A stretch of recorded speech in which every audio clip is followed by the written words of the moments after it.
Welcome to the Rise Above Project. I'm your host, Joe Perroni. I am a licensed marriage and family therapist, champion bodybuilder, and I've been a personal trainer for about 30 years. This podcast is about helping people with their emotional, spiritual, and physical fitness. I value strength, toughness, and truth. I despise complacency, the victim mentality, and following the herd. If you find my work to be valuable, please subscribe to my channel and tell a friend.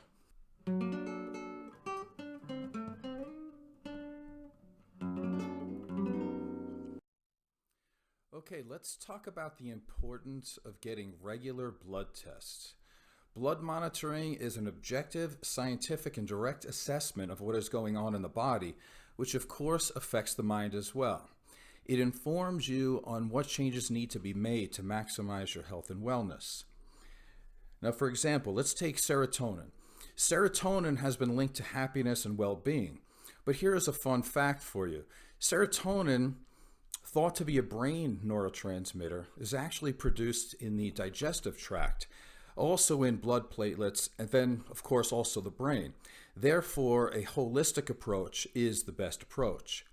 Blood tests are amazingly exact and reliable, and the results of the blood test are compared to a reference range. So that means that there's a low and there's a high for every test. It's pretty simple. So I just had a full blood panel that I'm going to use as a reference today so we can go over this. So let's start with this. I'm a 53-year-old male. I'm 5'6", and I'm about 215 pounds. So if we were going to measure me on the body mass index or the BMI, I would fail, right? It's 5'6". They say I should be about 160 pounds, but the body mass index does not take into account if you have any muscle. It doesn't actually measure body fat. So moving on from that, the first one on the chart, the blood panel, is albumin, which is a test for kidney or liver problems. So I'm just going to give you the low and the high, then I'll give you the number because it gets really confusing because it's got nanograms per deciliter and things like that. So let me just keep it simple. So for albumin, the low is 3.6 and the high is 5.1. So mine is 4.4. So I'm good there.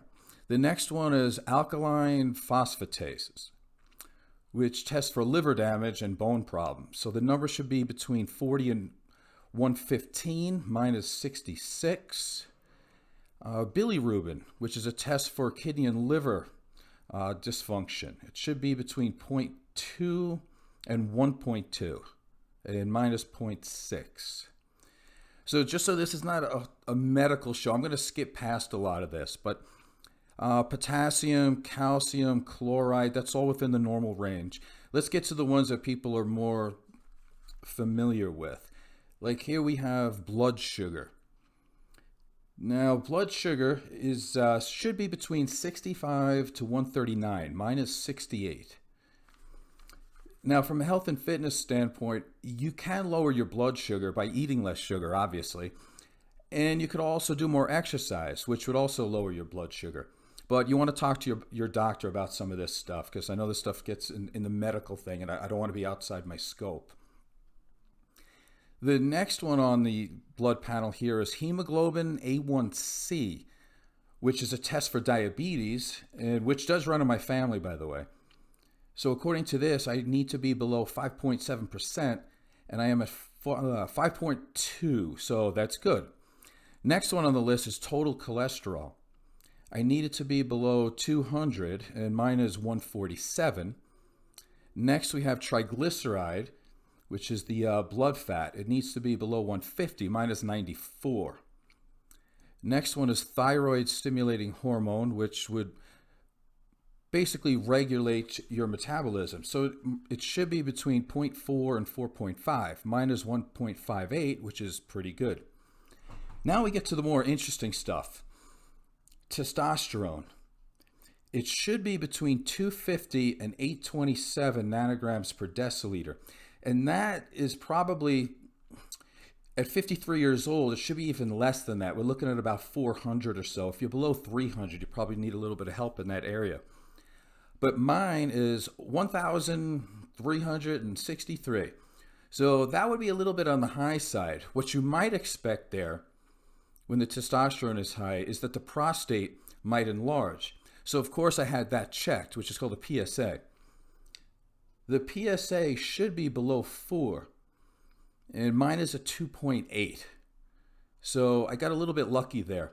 But here's one of the things that in the medical community they don't talk about a lot, is it the high testosterone that causes the prostate problems, or is it high estrogen? Because as you notice, men who have prostate problems are older. The testosterone is actually going down. So does it really make sense to anybody when the testosterone is going down that then that's when they would have prostate issues? If it's true that testosterone causes the prostate issue, then why don't adolescent boys have prostate issues? Again, I'm not a doctor, so we have to look into that more. It's a little bit past my scope. But I am going with these blood tests that I take about every 6 months to a year. And as we look at this, I've noticed that when my estrogen is high, that's when the PSA is a little bit higher. So let's take a look at it here. My estradiol is 34. And according to this, it needs to be below 39. So there you go. My testosterone is high, the estrogen is low, which of course now my prostate is also low. So that's a good thing. And of course, I'm trying to do a mind and body thing here when I went to get this blood panel. So the other thing I would want to look for, if I'm going over the reading that most people do, is that I want to see if there's a chemical imbalance, right? Because we keep hearing that a chemical imbalance can cause depression or anxiety. And as I look through the paperwork, there is nothing here, right? So I'm looking for the test for dopamine and serotonin. And I got a ton of paperwork here. There's a reason why I can't find it. And here's the reason.